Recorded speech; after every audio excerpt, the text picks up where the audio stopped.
नमस्कार, जय हिंद। इस समय भारत में दो ही लीडर काम करते नज़र आते हैं, जिनके फ़ोटो कम उनके काम ज़्यादा नज़र आते हैं। जिसमें एक नंबर आता है उत्तर प्रदेश के सीएम योगी आदित्यनाथ और दूसरा नंबर आता है नितिन गडकरी। ये सच है, जो काम करेगा वो नाम करेगा। सबसे बड़ी बात और खूबी इसमें ये है कि मीडिया ऐसे लोगों को नहीं दिखाती है। जैसे योगी आदित्यनाथ, उनका काम बोलता है, दुनिया उनकी मुरीद हो गई। मैं खुद इस बात को गौर करता हूँ कि एक व्यक्ति ने, अकेले एक व्यक्ति ने एक गुंडे के प्रदेश को, जहाँ गुंडे उगते थे, जैसे पेड़ पौधे जंगल में उगते हैं, ऐसे वहाँ गुंडे पैदा होते थे जगह जगह, सफाया कर दिया, शांति हो गई। और फिर भी लोग उनका विरोध करते हैं। तो जो विरोध करने वाले लोग हैं वो असल में मुग़ल और अंग्रेज़ों की सिस्टम के अंदर आए हुए हैं, उनका सिस्टम फॉलो करते हैं। तो ये है विरोध करने वाले लोग। योगी आदित्यनाथ का काम करने का जो तरीका है वो कैसा तरीका है, जैसे राजा महाराजा काम करते थे, चक्रवर्ती सम्राट अशोक हुए या बहुत से राजा हुए, उनकी शैली पर वो काम करते हैं कि गुनाहगार को जड़ से मिटा दो, गुनाहगार दोबारा पैदा ही नहीं होगा। बहुत अच्छा काम किया और करते हैं तो हम उनकी बात करते हैं। अच्छा, भारत में एक बड़ी बीमारी है, दो ही नेता काम कर रहे हैं। देखो, सब जगह जो विकास का, भारत का ईमानदारी से जिसने काम किया, योगी आदित्यनाथ और नितिन गडकरी। क्यों हम नाम क्यों ले रहे हैं? वो मेरे रिश्तेदार नहीं है, लेकिन नाम लेना ज़रूरी है। और ज़रूरी नाम आता है, मुंह पे बार बार नाम आता है, क्योंकि काम का विकास दिखता है। और नेता क्या करते हैं? और नेता ड्रग्स में पार्टनर हैं, अवैध कारोबार में पार्टनर हैं। वो सिर्फ पैसा भर रहे हैं अपने घरों में इतना पैसा भर रहे हैं कि उन्हें दोबारा मौका मिला नहीं मिला खाने का, चाटने का, अय्याशी करने का। इसलिए वो राजनीति को एक मोहरा बना के देश को लूटने का काम करते हैं। ये है भारत के नेताओं की एक कड़वी सच्चाई, जिसे जनता सुनना नहीं चाहती है। जनता सुनना भी नहीं चाहती है और कुछ नेता इसका विरोध करते हैं। भारत का कुछ कानून भी ऐसा है, कहते हैं ना 99 बेईमान फिर भी मेरा देश महान। लेकिन ये एक बड़ी समस्या है भारत के अंदर, जो सच बोलता है उसको सज़ा दी जाती है। ये बड़ा एक शर्म का विषय है, बहुत दुखदायी विषय है। सच बोलने वाले को सज़ा दी जाती है, जैसे मुग़लों का शासन हो या अंग्रेज़ों का शासन हो। पहले भी ऐसा ही होता था, जो सच बोला उसे मार दो, फंसा दो और उसे उलझा दो।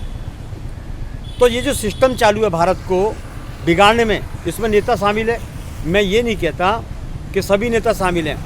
99% भारत का नेता अय्याश, दोगला और पेटियां भरने वाला है, जिसे देश से मोहब्बत नहीं। तिरंगे की सौगंध तो हर आदमी खाता है, लेकिन देखिए एक बॉर्डर पे तिरंगे की कैसी सुरक्षा होती है, आर्मी के जवान किस तरह प्यार करते हैं तिरंगे का। लेकिन ये नेता लोग 15 अगस्त और 26 जनवरी को तिरंगा लेकर निकलेंगे और अपने पाप को धोने की पूरी तैयारी करते हैं तिरंगा लेके हाथ में। तो ये सिस्टम भारत का जो है वो बहुत ख़तरनाक है। अच्छा, दूसरी बात और कि भारत का नेता नहीं चाहता है कि आम जनता, आम पब्लिक वो समझदार बने, तो उसे नशेड़ी बना दिया। ड्रग्स के कारोबार वाया चालू करा लिए इन्होंने, तो लोगों को ड्रग्सी बना दिया, दारूबाज बना दिया। पता नहीं कितने कितने शौक भारत के लोगों को लगा दिए। वो इसलिए लगा दिए कि भारत का व्यक्ति अगर समझदार होगा तो नेताओं से क्वेश्चन करेगा कि तुम काम करने आए हो या देश को लूटने आए हो। अच्छा, उनमें ताकत ही ख़त्म कर दी, इंजेक्शन ठुकवा दिए, कोविड में लुढ़कवा दिया, डर पैदा कर दिया। ये बहुत सारी चीज़ें नेताओं की है। कोई कानून इनके ऊपर काम करता नहीं है, क्योंकि अंधेर गिरदी चौपट राज, कहते हैं ना, अंधा कानून है। तो भारत में अंधा कानून है। मैं तो ये कहता हूँ कि पूरी दुनिया के अंदर फॉरेन कंट्री देखो, वहाँ सब व्यवस्था है, शासन प्रशासन का एक सिस्टम है।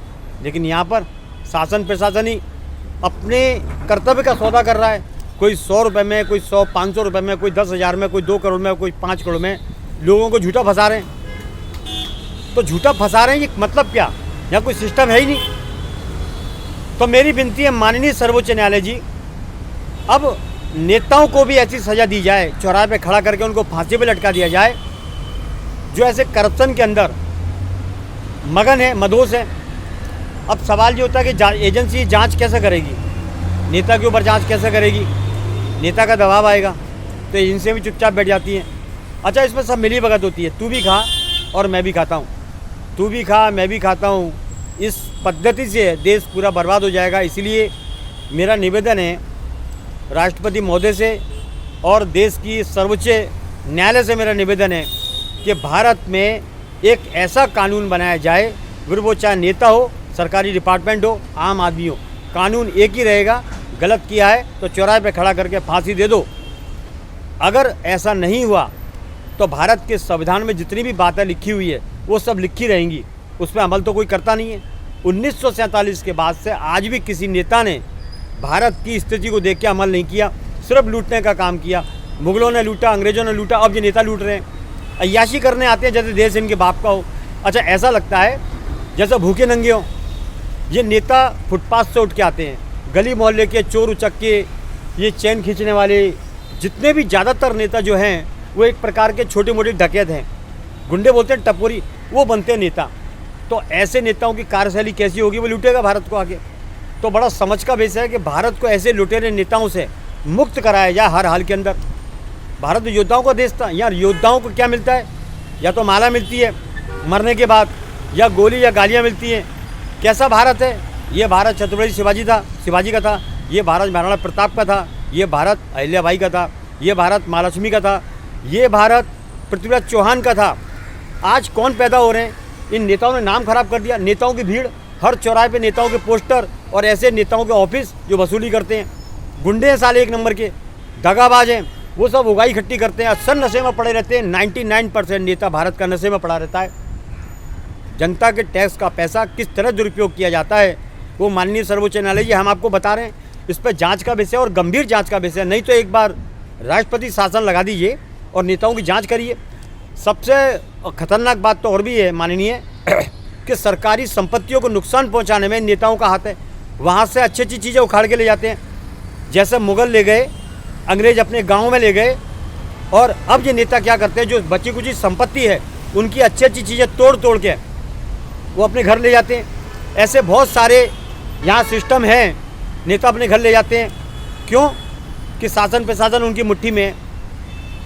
तो ये जो गंदगी है नेताओं की, इनके अंदर कहीं ना कहीं खून या तो मुगलों का है या अंग्रेज़ों का है, जो देश को नुकसान पहुंचाते हैं। अपने घरों को सजाते हैं, 500 हज़ार करोड़ों अरबों रुपए जमा करते हैं। तो नेता क्या चुनाव इसलिए लड़ता है? आर्मी बॉर्डर पर सुरक्षा करती है, अपने बच्चों को छोड़कर गोलियां खाती है, देश की सुरक्षा करती है, हमारे नेताओं की सुरक्षा करती है। और ये नेता अपने देश के अंदर गंदगी फैलाते हैं। तो सबसे बड़े देशद्रोही अगर कोई है तो भारत का 99% नेता है। मैं एक ही बात बोलना चाहता हूँ, सजाए मौत के सिवा दूसरा कोई साधन नहीं है। इन नेताओं को शासन प्रशासन में जो भी बैठा हो देश से गद्दारी करने वाले को सजाए मौत दी जाए, वो भी चौराहे पे खड़ा करके, वरना देश फिर गुलाम होगा। चलिए, इतना ही काफ़ी है। मैं हूँ मुंबई से रविंद्र जैन, देश और जनता के हित में सदैव तत्पर बात करने वाला। जय हिंद।